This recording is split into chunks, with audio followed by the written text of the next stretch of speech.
With this new evidence, the police released me and attempted to arrest Catherine, who fought back. She managed to give a few cops black eyes, but that only made them even more upset with her, and while she had a lot of fight in her, they still overpowered her and hit her with their clubs until she finally stopped resisting.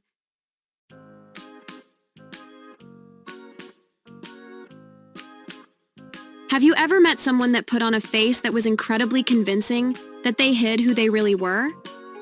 Well, for me, that was my mother-in-law, although I wasn't the only person that she had fooled, though. Let me explain, though. My name is Cassandra, and I have been married to my husband, Brad, for close to 7 years. His mother, Catherine, had always been very kind and had always really been wonderful to me.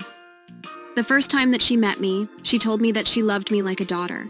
It really made me feel wanted and appreciated, and at the time, I just took it at face value. Thankfully, I got along just as well with Brad's sisters, and I was incredibly happy to be a part of his family. The first time that something came up that made me question her true feelings was a year after Brad and I had been married. My mother-in-law and I had been out shopping, and she found this gorgeous little black dress. Oh, this dress is gorgeous and it fits me so well. And it's on sale too. You definitely need to get it. But all I have is my credit card, and my husband will be angry if I buy it. That's such a shame. Well, I can lend you $50 so you can buy it and pay me back when you can. Are you sure? Of course. We're family. It didn't feel like a bad idea at the time, as I had just assumed that after a few weeks that she would pay me back. But a few months passed, and she hadn't given me a dime. Sure, it was only $50, but at the same time, it was the principle of the matter. And so I finally broke down and asked her about it. Hey, I was just wondering, when do you think that you can get that $50 back to me? It's okay if you don't have it at the moment. What, $50? The $50 that I lent you to buy that black dress that we found that was on sale a few months back. I don't remember ever buying a black dress. We bought it together, and you said you couldn't use your credit card because your husband would be angry with you for buying it. Oh, I remember, but I ended up buying it with my card. I didn't know what to say, no matter how I phrased it. She wouldn't admit that she had borrowed the money. Again, it wasn't like I needed the money, but knowing that she was just ignoring the fact that she owed me the money annoyed me. Since we were family, I chose to just let things go, though, as I didn't see a point in trying to push it, especially since it was such a little amount of money.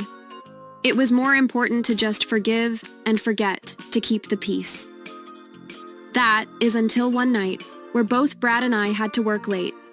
Thankfully, Catherine was available to watch our children, and so I thought that I would help her out as a way to thank her, and I offered to buy her and our kids dinner. And so I gave her my debit card so that she could pay for whatever they ordered. That night, when we got home, we found that she had ordered pizza for herself and the kids, and she gave me back my card, and I thought that that was the end of it. I was incredibly grateful that she was available to help us out like that. A month later, I went to use the microwave, and it died on me. It was incredibly annoying, but it was just a microwave, and so I decided that after I dropped my children off at school, that I would head down to the local appliance store and buy a new one. I had spoken to my husband about it, and we had agreed that we wouldn't buy the cheapest one that they had. Instead, that we would buy one that is higher in value and hopefully would last longer.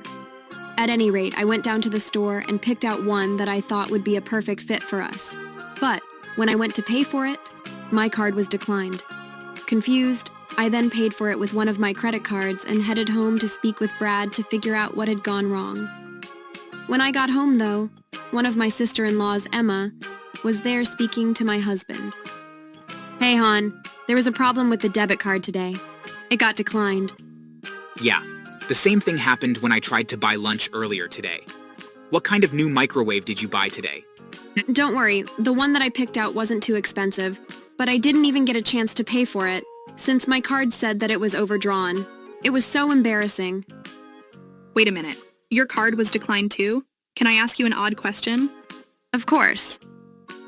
Well, my card was also declined today, and I think I may know the reason why, but if I'm right, then that would be pretty bad. What do you mean? Just say it. Well, did Mom ever borrow your debit card, or did you ever give her your card number and PIN to her for any reason? Yeah, we did. We gave it to her so that she could order food for herself and the kids while we were gone one night. Why? Because I'm pretty sure that she is the reason that both of our bank accounts are empty. She has a serious spending problem. I would go so far as to say that she is addicted to buying things. and they aren't even always useful things for that matter. Are you saying that Mom stole from us? Yes, and it isn't even the first time that she has done it either. She stole over $5,000 from Terry and Michael just over a year ago, too. I couldn't believe what I was hearing. Apparently, this was something of an issue that everyone in Brad's family had known about for years. Terry, Brad's eldest sister, had only been the most recent victim. That is, until she stole from Emma, Brad, and I. When she had weaseled her way out of paying me the $50 that she owed me, I had been irritated, but our bank account had well over $12,500 in it, and she had stolen it all. I could only see red, and knowing that she had taken it, I rushed over to her house to confront her. "Catherine, I can't believe that you stole from me, or from your own family for that matter. You know that you need to give that money back immediately, right?" I have no idea what you're talking about, but you should be very careful before going around and spreading such rumors. If they aren't rumors, then you won't mind proving that you don't have the money from my account. Although you've probably already spent it. As I was talking to her, she was literally wearing fancy new clothes that still had their price tags attached to them, and none of them were less than $100. There were also several shopping bags behind her on the floor, and I didn't have to guess that all of those items were bought with mine and Emma's money. I can't believe that you would accuse me of something so terrible. Get out of my house now. I didn't know what else to do, and so for the moment, I left. I needed to talk to Brad and come up with a way to confront Catherine again, and to be able to get her to return our money to us. There had to be a way of reaching her, but on my way home, I was pulled over by the police and they arrested me. Catherine had called them and reported that I had stolen thousands of dollars from her, and that when she had had enough and confronted me, that I had threatened to kill her if she went to the police. Of course it wasn't true, but her story was convincing, especially since when they had looked at my bank account, that the amount of money she had accused me of taking was there. She had used my debit card number to log into my internet banking account and deposited the money to frame me. I later had found out that she had made copies of my debit card, as well as Emma's, which was how she was able to access my bank account, both to steal my money, but also to try to frame me. She had been doing that for years, and had perfected the creation of them. So much so that the ones that she made were indistinguishable from the cards that the bank provided. I pleaded with the police to believe me when I said that I didn't take the money, and that it was actually her that had stolen from me, and not the other way around. They just wouldn't listen to me, and they threw me into a jail cell. Hours later, though, my husband came to get me. He and his father had spoken to the police and had helped to set things straight. Once Brad hadn't heard from me in a while, he went to his parents' house and found out that my mother-in-law had framed me for the theft of not only Emma's money, but the money that she had stolen from her friends as well. So not only was she stealing from family, but she was also stealing from her closest friends. With this new evidence, the police released me and attempted to arrest Catherine, who fought back. She managed to give a few cops black eyes, but that only made them even more upset with her, and while she had a lot of fight in her, they still overpowered her and hit her with their clubs until she finally stopped resisting.